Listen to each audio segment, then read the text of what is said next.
Shalom, shalom, shalom. Selamat pagi masyarakat iman yang dikasih oleh Tuhan. Hari ini kita akan bersama-sama menapaki hari yang baru. Kita akan memujikan NKB 210, NKB 210 bait pertama dan yang kedua, Kuutus Kau. NKB 210 bait pertama dan yang kedua, Kuutus Kau.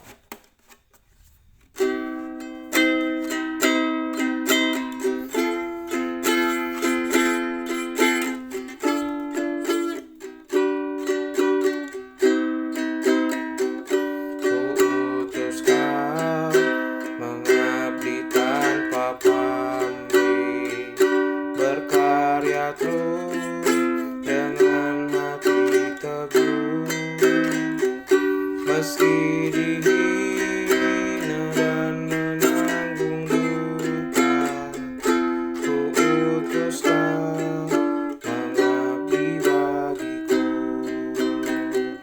Kuutus Kau membalut yang terluka, menolong jiwa syarat berkeluh, menanggung susah dan derita dunia. Kuutus Kau berkorban bagiku. Mari kita berdoa.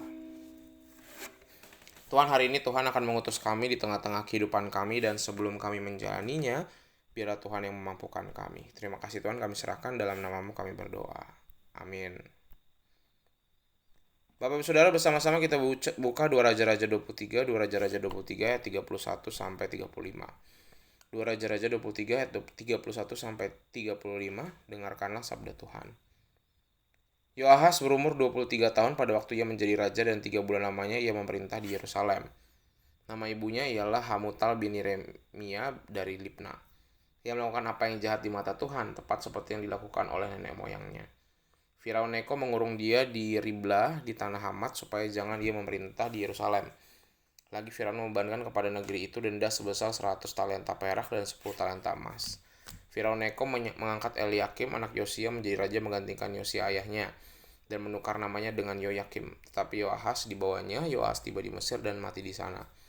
Yoyakim memberi emas dan perak kepada Firaun, tetapi ia menarik pajak dari negeri supaya dapat memberi uang itu sesuai dengan titah Firaun. Ia menagih emas dan perak itu dari rakyat negeri dan setiap orang menurut jumlah ketetapan pajaknya untuk memberikan kepada Firaun Neko. Bapak Saudara yang dikasih oleh Tuhan, hidup ini penuh misteri. Salah satunya adalah kita nggak pernah mengerti kenapa orang tua yang baik bisa punya anak yang jahat, atau kenapa orang tua yang jahat bisa punya anak yang baik. Termasuk dalam kisah-kisah raja-raja Yehuda yang juga penuh dengan misteri, termasuk Yosia dan anak-anaknya.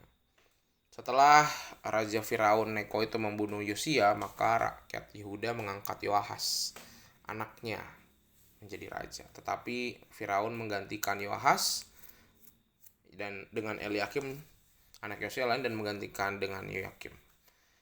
Kemudian kerajaan Babel menaklukkan Yoyakim setelah Babel mengalahkan Mesir. Setelah 3 tahun membayar upeti kepada Babel, Yoyakim mencoba memberontak dan melepaskan diri dari Babel. Nah, anak-anaknya ini beda sekali dengan apa yang ayahnya Yosia lakukan. Dan dari seluruh anaknya, semuanya melakukan apa yang jahat di mata Tuhan, bahkan sampai ke cucunya. Sehingga teladannya Yosia tuh kayaknya nggak mempan ke anak-anaknya. Jadi apa yang kita bisa lihat, tidak secara otomatis orang tua yang takut akan Tuhan akan menghasilkan anak yang takut akan Tuhan. Atau sebaliknya, orang tua yang nggak takut akan Tuhan, nggak beribadah dengan baik, nggak beragama dengan baik, malah mungkin justru dari orang tua semacam itu bisa jadi ada anak-anak yang justru baik dan hidup kudus. Jadi kita belajar untuk melihat kalau keluarga kita saat ini seperti ini, kita lihat bahwa kita mensyukuri. Karena apa yang kita lakukan, kita teladankan, nggak langsung bisa dilakukan sama keluarga kita. Tiap anggota keluarga punya kepalanya sendiri, punya cara pikirnya sendiri, punya seleranya sendiri. Sehingga kalau keluarga kita saat ini dalam keadaan yang mungkin bukan yang terbaik dibanding keluarga lain, masih ada yang lebih baik, tapi kita juga bukan yang terburuk.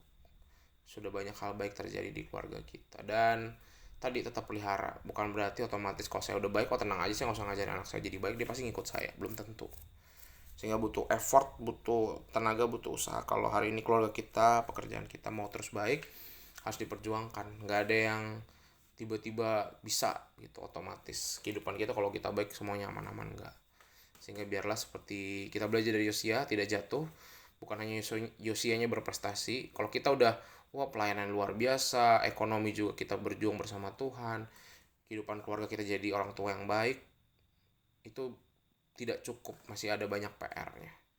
Sehingga biarlah termasuk untuk orang-orang di sekitar kita, kita terus berjuang meneladankan hal baik walaupun nggak selalu diikutin.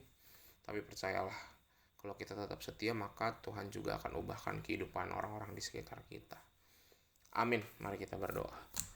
Tuhan, terima kasih Tuhan, hari ini kami belajar dari Raja Yosia bahwa kehidupan itu penuh dengan misteri. Belajar berdamai dengan kenyataan, dan kami tetap berjuang berbuat baik. Kalau usaha kami tidak sesuai dengan kami harapkan, kami tetap mau tulus dan ikhlas melakukannya. Terima kasih Tuhan, kami serahkan kehidupan kami hari ini, segala perjuangan dan pergumulannya hanya dalam nama-Mu kami berdoa. Amin. Selamat pagi, Tuhan Yesus memberkati, tetap bersemangat.